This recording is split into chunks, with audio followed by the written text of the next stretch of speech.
Hello everyone. My name is Pallavi Shahadev and I welcome you to my channel. तो आज discuss करेंगे इग्नू के MEG 6 का block 7 का short story a clean well lighted place written by Ernest Hemingway. In previous video, we discussed about the author, about the story, characters, plot summary and conclusion. And in this video, we are going to discuss about the main themes in the story, which are life as nothingness and the struggle to deal with despair. Also, we are going to discuss about the art of storytelling in the story. Let's discuss the theme life as nothingness in the story. Life as nothingness का मतलब होता है कि जब आपके life में आपका life का क्या मकसद है, आपका लाइफ का क्या एम है, उसका मीनिंग क्या है, पर्पस क्या है, वही आपको ना पता हो तो वो लाइफ एज नथिंगनेस होता है. मतलब लाइफ का कोई मतलब ही नहीं है, जीवन जीने का, आपका ज़िंदगी जीने का कोई मकसद ही ना हो, वो लाइफ एज नथिंगनेस होता है. और इस स्टोरी में हेमिंगवे जो है वो सजेस्ट करते हैं कि ये बहुत सारे इस पूरे दुनिया में बहुत सारे ऐसे लोग हैं जो कि इस प्रॉब्लम से जूझ रहे होते हैं, जिनको पता नहीं होता है कि उनका लाइफ का मकसद क्या है, वो क्यों जी रहे हैं, अपना ज़िंदगी जीने का क्या एम है, क्या गोल है, क्या मकसद है, क्या पर्पस है, उनको मालूम ही नहीं होता है. और इतने बड़ी दुनिया में जो इतने सारे लोग जो इस प्रॉब्लम से जूझ रहे हैं, उसमें से एक कैरेक्टर जो है उस स्टोरी में दिखाया गया था ओल्ड मैन का. इसलिए स्टोरी में तो ओल्ड मैन को एक इनसिग्निफिकेंट स्पेक यानी कि एक टाइनी स्पॉट माना जाता है ग्रेट सी ऑफ नथिंगनेस में. दूसरी ओर यहाँ पे जो ओल्ड वेटर है, दूसरा कैरेक्टर जो हमारा ओल्ड वेटर है, वो इस आइडिया को और भी ज़्यादा क्लियर करता है जब वो बोलता है कि it was all and nothing and the man was a nothing too. इस सेंटेंस से साफ पता चलता है कि ये सारा चीज़ जो है वो नथिंग है, और ये जो मैन, जो ओल्ड मैन है, वो भी एक नथिंग है. मतलब वो भी एक पार्ट है इस नथिंगनेस की दुनिया का, जिसमें लोगों को मालूम नहीं होता है कि उनके लाइफ का, उनके ज़िंदगी जीने का क्या मकसद है, क्या पर्पस है. वहीं पे वो जब प्रेयर करता है, ओल्ड वेटर जब प्रे कर रहा होता है, तो उस टाइम पे जो एक वर्ड होता है उसको वो सब्स्टिट्यूट करके वहाँ पे एक वर्ड का यूज़ करता है, स्पेनिश वर्ड का, जो होता है नाडा. नाडा जो है वो एक स्पेनिश वर्ड है जिसका मतलब होता है नथिंग. तो जब वो प्रे करता है उस टाइम पे प्रेयर का लाइन होता है our father who art in heaven, जिसको सब्स्टिट्यूट कर देता है वो नाडा से, और वो बोलता है our nada who art in nada. तो एक सांस में यहाँ पे आर फादर, फादर मतलब गॉड, और plus art in heaven, heaven को यहाँ पे नाडा से सब्स्टिट्यूट कर दिया है. तो हेवन जो है वो बेसिकली एक बहुत ही शुद्ध, बहुत पवित्र जगह माना जाता है. तो एक ही सांस में, एक ही ब्रीथ में वो God plus idea of haven, दोनों को ही वो वाइप आउट कर दे रहा है. तो वो कहना चाहता है कि ऐसा कोई भी भगवान या गॉड या हेवन टाइप का चीज़ जो है वो हमारी ज़िंदगी में इतना कोई मैटर करता नहीं है. वहीं पे हम लोग जनरली देखते हैं कि बहुत सारे ऐसे लोग होते हैं हम में से, जो कि हमें कोई भी प्रॉब्लम होता है या हमें लाइफ में कुछ समझ में नहीं आता है, बहुत कंफ्यूज होते हैं, तो लाइफ का पर्पस जानने के लिए, लाइफ का मीनिंग को फाइंड आउट करने के लिए हम रिलीजन की तरफ, हम भगवान की तरफ, गॉड की तरफ, प्रेयर्स की तरफ, पूजा पाठ की तरफ चले जाते हैं, टर्न हो जाते हैं. लेकिन देखा जाए तो ये चीज़ जो है वो भी नथिंगनेस है, ऐसा ओल्ड वेटर का मानना है. एक चीज़ है कि हर कोई जो है बस नथिंगनेस की आइडिया से अवेयर नहीं होता है. फॉर एग्जाम्पल, एक तीसरा कैरेक्टर जो स्टोरी में है वो है यंगर वेटर का. तो यंगर वेटर जो है वो, उसके लाइफ में उसकी वाइफ है, उसकी फैमिली है, काम है उसके, तो पूरा टाइम वो बहुत बिजी होता है, बहुत फास्ट, बहुत हरीली अपना काम करता है, बहुत हैप्पी होता है. तो बेसिकली उसके पास ऐसा कोई रीज़न नहीं है कि वो सैड हो, वो रिग्रेट करे किसी एक चीज़ पे, या फिर वो किसी चीज़ पे बहुत ज़्यादा ओवर थिंक करे. इतना उसके पास टाइम है और ना ही वो करना चाहता है, उसके पास ऐसा कोई रीज़न नहीं है बेसिकली. तो ऐसे भी कुछ लोग होते हैं जिनको नथिंगनेस का आइडिया नहीं होता है, उनको पता नहीं होता है कि ये नथिंगनेस है क्या. उनको इसके बारे में कोई आइडिया नहीं होता है, क्योंकि उनके लाइफ में बहुत सारे लोग हैं आसपास जो, जिनके साथ वो खुश रहते हैं, जिनके साथ उनके पास बहुत सारा काम होता है करने के लिए. तो बेसिकली वो बहुत बिजी होते हैं अपने लाइफ में, और उनको ये नथिंगनेस वाली जो चीज़ होती है, नथिंगनेस का जो आइडिया होता है, उससे वो अनअवेयर होते हैं. तो ऐसे भी कुछ लोग इस दुनिया में हैं. तो देखा जाए तो ये जो ओल्ड मैन है, ये जो ओल्ड वेटर है, या फिर और भी कई सारे लोग ऐसे हैं जिनको लेट नाइट कैफ़ेज़ का ज़रूरत पड़ता है ये नथिंगनेस के आइडिया को थोड़ा सा अपने ऊपर हावी ना होने देने के लिए, थोड़ा सा अपने आप को रिलैक्स करने के लिए उनको लेट नाइट कैफ़ेज़ का ज़रूरत पड़ता है। क्योंकि वो पूरे दिन भर तो किसी ना किसी तरीके से अपने आप को बिज़ी रख लेते हैं, अपने आप को कहीं ना कहीं इंगेज रखते हैं, लेकिन जब रात होती है तो रात में वो बिल्कुल अकेले पड़ जाते हैं, कोई नहीं होता है उनका कंपनी देने के लिए। और इसलिए रात में उन्हें लेट नाइट कैफ़ेज़ का सहारा लेना पड़ता है अपने आप को बिज़ी रखने के लिए, अपने आप को कहीं इंगेज करने के लिए। और जिसकी वजह से ये जो नथिंगनेस है यही बेसिकली डिस्पेयर की तरफ लीड करता है। डिस्पेयर मतलब जहाँ पे आपके पास कोई होप ना हो, कोई आपके पास होप ना हो, कोई कोई सोर्स ना हो जिससे कि आप खुश रहें, या फिर आपको कोई अपने लाइफ में जीने का कोई पर्पस मिले, कोई मीनिंग मिले।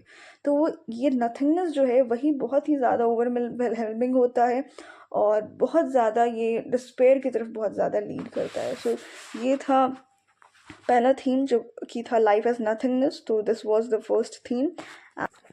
और जो दूसरा थीम है स्टोरी का, द इम्पॉर्टेंट थीम, वो है the struggle to deal with despair. Despair, जैसे मैंने पहले भी बताया, डिस्पेयर का मतलब होता है कि आपके पास कोई होप ना हो, लॉस ऑफ होप, तो वो डिस्पेयर होता है। तो जब आपके लाइफ में कोई होप ना रहे तो उसमें लाइफ का कोई मीनिंग नहीं हो जाता, और उसके साथ डील करने का जो स्ट्रगल होता है वो सेकेंड थीम में बताया गया है।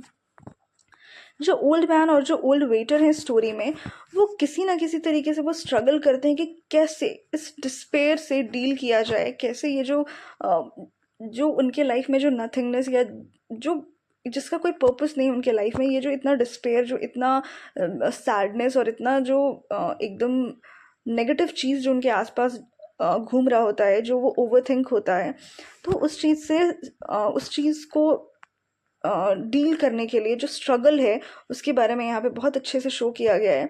और वो बहुत स्ट्रगल करते हैं इसके साथ डील करने के लिए, लेकिन जो बहुत बेस्ट मेथड भी होता है, चाहे वो कितना भी अच्छा, कितना भी बहुत ज़्यादा स्ट्रगल करके कोई बहुत बढ़िया मेथड ढूंढ लें उसको डील करने का, लेकिन फिर भी वो उस चीज़ को बढ़िया से डील नहीं कर पाते हैं। उसको थोड़े टाइम के लिए उसको वो रिलैक्स कर सकता है, चाहे वो कोई भी मेथड, कोई भी तरीका अपना लें, तो थोड़े टाइम के लिए वो डिस्पेयर से बाहर निकल सकते हैं, थोड़ा टाइम के लिए वो रिलैक्स कर सकता है, लेकिन उसको वो क्योर नहीं करता है। उस डिस्पेयर को, वो जो होपलेसनेस है, उसको वो पूरी तरीके से वो क्योर नहीं करता, उसको ख़त्म नहीं करता है। बस कुछ टाइम के लिए उसको उससे थोड़ा देर के लिए बाहर निकाल सकता है, लेकिन वो पूरी तरीके से उसको क्योर नहीं कर सकता है, चाहे वो कोई भी तरीका अपना ले। वहीं पे ओल्ड मैन की बात की जाए तो ओल्ड मैन जो है वो अपने आप को बहुत सारा वो तरीका अपनाया है अपना ये डिस्पेयर से डील करने के लिए, डिस्पेयर को अपने लाइफ से ख़त्म करने के लिए, ये जो होपलेसनेस, ये जो सैडनेस है, उसको अपने लाइफ से, जो अकेलापन है उसको अपने लाइफ से ख़त्म करने के लिए वो बहुत सारा अटेम्प्ट कर चुका है, बहुत सारा चीज़ें कर चुका है। स्टोरी में हमें पता चलता है कि उसके पास बहुत पैसा है, लेकिन पैसा कोई हेल्प नहीं करता है। पैसा आपका अकेलापन, आपका होपलेसनेस को दूर नहीं कर सकता, आपका डिस्पेयर को दूर नहीं कर सकता है। दूसरी चीज़ ये देखने को मिलता है कि स्टोरी में कि वो एक बार मैरिड था, उसकी वाइफ थी, लेकिन अभी उसकी वाइफ भी नहीं है, तो अकेलापन है उसके लाइफ में। शादी हुई थी, बहुत बार ऐसा कहा जाता है कि शादी कर लो तो अकेलापन ख़त्म हो जाएगा। शादी भी किया था उसने, लेकिन अभी वाइफ नहीं है, तो वो अकेलापन अभी भी है, अभी भी वो बहुत ही लोनली फील करता है, और ये बहुत बड़ा रीज़न होता है डिस्पेयर का। तीसरा चीज़ ये है कि वो एक बार इस चीज़ से डील करने के लिए वो सुसाइड भी अटेम्प्ट किया था, लेकिन वो भी सक्सेसफुल नहीं हो पाया, वो उसमें भी उसकी डेथ नहीं होती है। तो फाइनली जो ओल्ड मैन है वो सारी चीज़ों से थक करके एक ही चीज़ जो उसके समझ में आता है कि वो कैफ़े में जा कर के, लेट नाइट कैफ़े में जा कर के बैठे और अपने आप को किसी तरीके से वहाँ इंगेज करें। वो फॉर आवर्स, घंटों घंटों तक वो एक क्लीन वेल लिट कैफ़े में जा कर के बैठता है। वो डेफ है, सुन नहीं सकता है, जिसकी वजह से नाइट टाइम, जो कैफ़े में जो नाइट टाइम में जा कर के बैठता है, उस नाइट टाइम का क्वाइटनेस को वो बहुत आराम से फील कर पाता है। क्योंकि वो डेफ है, वो सुन नहीं सकता है, तो आसपास का जो जितना शोरगुल होता है, जितना काउसनेस होता है, जितना काउटिक चीज़ें होती हैं, वो सारी चीज़ें उन्हें से सुनाई नहीं देती हैं। तो वो बहुत ही आराम से उस क्वाइटनेस को फील कर पाता है, और वो उस टाइम पे अपने प्राइवेट वर्ल्ड में बहुत आराम से होता है। दूसरी तरफ ऑन दी अदर हैंड हम देखते हैं कि जो ओल्ड वेटर होता है उसका तरीका भी थोड़ा अलग है डिस्पेयर से डील करने का।